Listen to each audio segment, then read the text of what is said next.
This is going to be the first and only time you'll ever hear this coming out of an Asian person's mouth. But I want you to strive for an 80%. I want you to strive for a B minus. Why do I say this?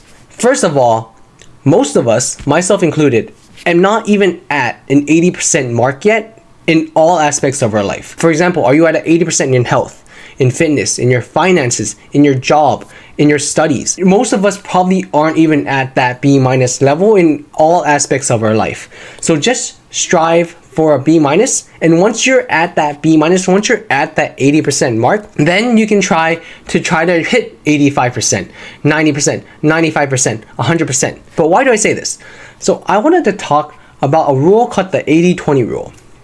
The 80-20 rule basically states that 80% of the overall progress that you can make in any specific field, any specific aspect of your life, can be done with just 20% of the total effort. In other words, just aim for the low-hanging fruit, and the low-hanging fruit will yield you most of the gains, most of the progress that you will see over your entire journey in trying to be as good as you can get at that specific aspect of your life. Whether that's fitness, whether that's health, whether that's finances, studies, your job. Just as an example, let's talk about health.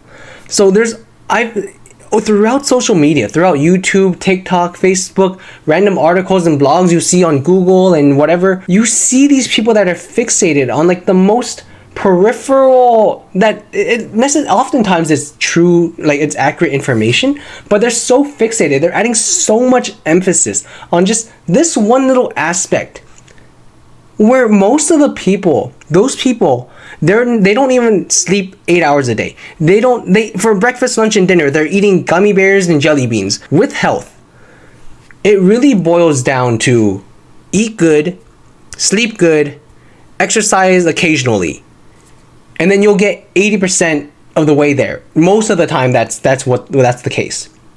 Or let's say with building muscle, with bodybuilding or something, it all boils down to really slow and steady progress in the gym. Whether you're adding 1 pound every few weeks, right? Whether adding 0.5 grams, 0.1 gram, it doesn't matter, right? As long as you're getting slightly stronger every week, you'll get to your goal eventually. But then you see these influencers in fitness specifically, well, they'll be like, oh, well, you didn't perform at your optimal ability, your optimal power, because you didn't have this specific compound, you didn't put this in your pre-workout, and they'll list some weird, like some random compound that no one's ever heard of, except for, I mean, I'm sure people have heard of, but like no one really knows, like the general public has never heard of that compound's name is longer than most Hawaiian names. And a side note, Hawaiian names, those things are long. Those things are long. The people that are preaching this information, which albeit is often true, the audience that is listening, they don't need to listen to that yet. They don't even sleep 8 hours a day. If they fix their sleep, they'd get 5 times the yield, 10 times the yield, 20 times the improvement in their progression than if they were to just do whatever that influencer told them to do regarding that specific compound or whatever. Things should not be that complicated. I just feel that a lot of times you see everything is being overcomplicated. Oftentimes those people are trying to sell you something, maybe a course, maybe a product. Maybe sometimes they just want to be perceived as like, oh, because I know this information and you don't, then I'm like, you have to learn from me, you have to get your information from me just because I'm better. But a lot of the times, that information that they're holding onto, that they're latching onto, yields so minimal. Like the yield is so minimal. There's so little benefit to you changing in according to what that person is saying, as opposed to if you were to just get your core basics down. For example, with, let's say, muscle building, right? You could talk about, the angle of resistance, or like reps in reserve, or how much output you're doing, or whatever. It really just boils down to try to lift a little bit more every single day that you're lifting, and then don't forget to rest. That's it. That's literally it. Don't forget to rest. Don't forget to eat enough, and that's it, right? That's it. This reminds me of a story of a country who was very prideful. This reminds me of a story of a country that was very prideful of its cartography, of its map making. And they stopped at nothing to try to get the most detailed, most accurate map in the world.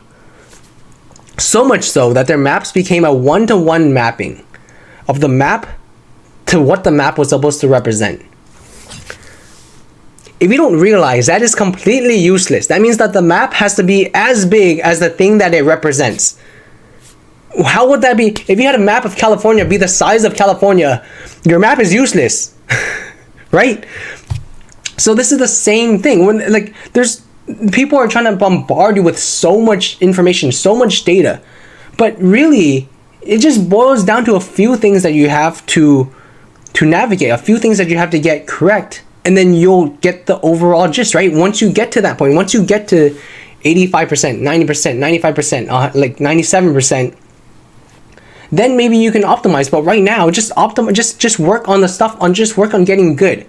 Just work on improving what's easy to improve. Work on the low-hanging fruit.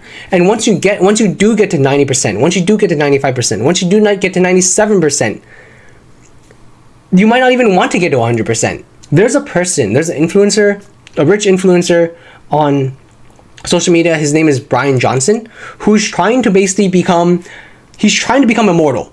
That's what it was. That's what it is. He's just trying to become immortal. This guy is trying every single thing under the sun and experimenting on his own body to try to become immortal. He's spending like millions of dollars, and he lives in a specific way every single day. Every day is almost the exact same, and he's just trying his best. He's throwing so much money on research and on experimenting with himself. Now, I'm not hating on him, right? Because he's doing it with his own body, and he's just reporting back the findings to all his followers. But at that point, imagine if you were in his circumstance. You were at, maybe we'll say 98% of how healthy a person can physically be. Is it worth getting that extra 2%? Every day you eat the same exact thing. Every day you do the same exact stuff. All in the sake of just being as healthy as possible, to extend your life as long as possible. In my opinion, if I were there, I wouldn't do that, right? I want to enjoy life. I like candy. I like ice cream. I like all that stuff, right? I can't imagine doing that same exact thing every single day for the rest of my life. That's just not I just wouldn't want to do that, right? There's a trade-off that you're trading away your life basically in order to get a longer life.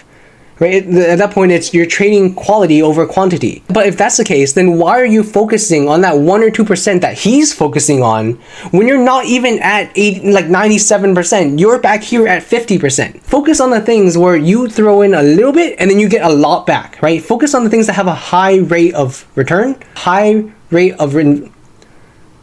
focus on the things that have a high return on investment, right? That's basically what this boils down to. Don't sweat the small stuff. A lot of the times, I just feel that there's so much information, so much data that people are pushing.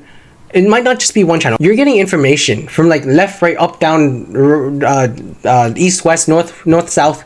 You're getting information from everywhere.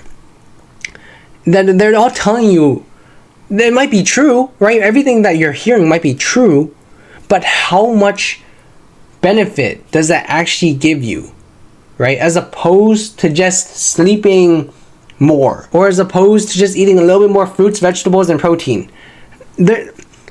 I don't even want to go into the people that are actually malicious, that are actively malicious, that because they're only saying what they're saying in order to sell you something, in order to make you watch their whatever, or to buy their courses, or whatever the heck. I don't even want to talk about that. Just regarding the people that are actually trying to help, they're focusing so much on the things that won't give you as good of a rate of return as if you were to just improve the core foundations of how to fix yourself, of how to improve. And that story, by the way, was a summary of a short story by Jorge Luis Borges, I think that's his name, Jorge Luis Borges. I'll write it down here somewhere. But it's like a 1-paragraph short story talking about this and how you don't need that much data. You don't need that much information. You a lot of the things you intuitively know, right? And just fix those things before you focus on the on like the more peripheral things, the more like the things that you do less, right? You want to focus on things that give you a high return on investment first, and then slowly work down, right? Focus on getting the low hanging fruit. But that's just what I want to talk about. Don't overcomplicate things. Don't think too hard, right? That's it. All right, bye.